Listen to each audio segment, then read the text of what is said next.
اعوذ باللہ من الشیطان الرجیم بسم اللہ الرحمن الرحیم معزز ناظرین سامعین السلام علیکم۔ سب سے پہلے یہ بات میری جان لیجیے کہ آج کی ویڈیو جو میں بنا رہا ہوں وہ ایک سوال کے طور پر ہے۔ اس کا حل اس کے بعد والے ویڈیو میں آپ کے سامنے رکھوں گا۔ یہ بات میں اس لیے کر رہا ہوں تاکہ میں ایک ایسے انداز سے یہ ویڈیو بنا رہا ہوں اور اس میں سوال اٹھا رہا ہوں کہیں کسی کے ذہن میں کوئی شکوک و شبہات نہ پیدا ہوں۔ اللہ تعالیٰ کی ذات قادر مطلق ہے، وہ حکومت کرتا ہے، اس پر کوئی حکومت نہیں کرتا، وہ سب کا حساب لیتا ہے، اس سے کوئی حساب لینے والا نہیں ہے۔ وہ قادر ہے، مطلق ہے، علیم ہے، ہر کچھ اس کی مرضی سے ہوتا ہے۔ یہ آپ پہلے اپنے ذہن نشین کر لیں، کیونکہ یہ میں بات اس لیے کی ہے کہ آگے جو میں چل کر باتیں کرنے لگا ہوں شاید کہیں آپ کے ذہن میں کوئی اور سوال پیدا نہ ہو جائے، لیکن اس ویڈیو میں تو میں وہ سوال ہی آپ کے سامنے رکھوں گا اور اس بعد والے ویڈیو میں اس کا حل بھی آپ کے سامنے رکھوں گا۔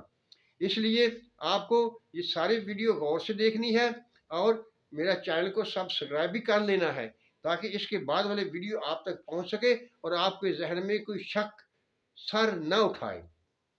ہاں جی، آئیے اب ویڈیو کو شروع کرتے ہیں۔ قرآن شریف کی سورۃ بقرہ کی آیت نمبر 221 ہے۔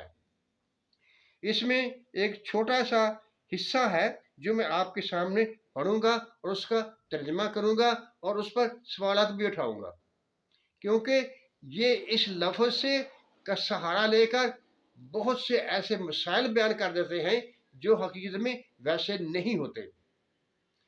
اعوذ باللہ من الشیطان الرجیم بسم اللہ الرحمن الرحیم واللہ یادعو الی الجنت والمغفرات باذنہ، اور اللہ بلاتا ہے جنت کی طرف اور بخشش کی طرف باذنہ ہی۔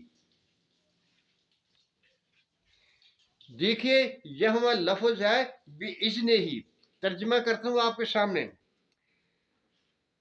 اللہ بلاتا ہے جنت کی طرف اور مغفرت کی طرف باذنہ ہی، اس کے حکم کے ساتھ۔ اب دیکھیے اللہ فاعل ہے، بلانے والا ہے جنت کی طرف اور مغفرت کی طرف۔ باذنہ ہی کی ضمیر کس طرف جائے گی؟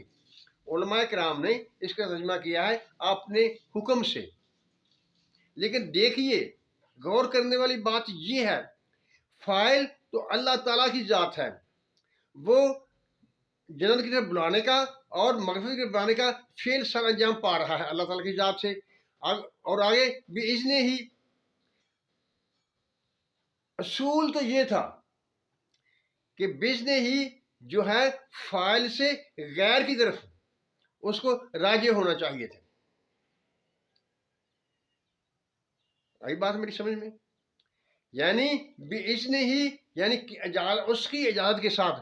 وہ کون ہے جس کی اجازت سے اللہ تعالیٰ جنت اور مغفرت کی طرف بلاتا ہے؟ جیسا کہ میں نے پہلے کہا اللہ تعالیٰ حاکم ہے، وہ سب پر حکم چلاتا ہے، اس پر کوئی حکم چلانے والا نہیں ہے۔ لیکن یہ قرآن شریف کی آیت مبارکہ ہے اور اس کے الفاظ ہیں۔ یہ باذنہ ہی ایک ایسا لفظ ہے جس کا سہارا لے کر کچھ لوگوں نے ایسی باتیں کہی ہیں جو کہ جن کو عقل بھی تسلیم کرنے والی نہیں۔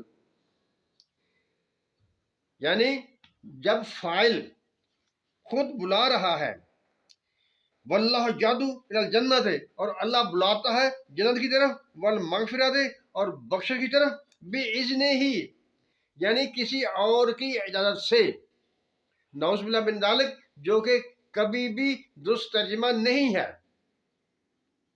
کیونکہ ہم جانتے ہیں کہ ہمارا خدا حاکم ہے، عادل ہے، سب پر حکومت کرنے والا ہے، اس کے اوپر کوئی حکومت کرنے والا نہیں، اسی کا حکم چلتا ہے، اس پر کوئی حکم چلانے والا نہیں۔ لیکن بعد میں یہ کر رہا ہوں کہ اس آیت کے ترجمہ جو باذنہ ہی کا لفظ ہے اس کو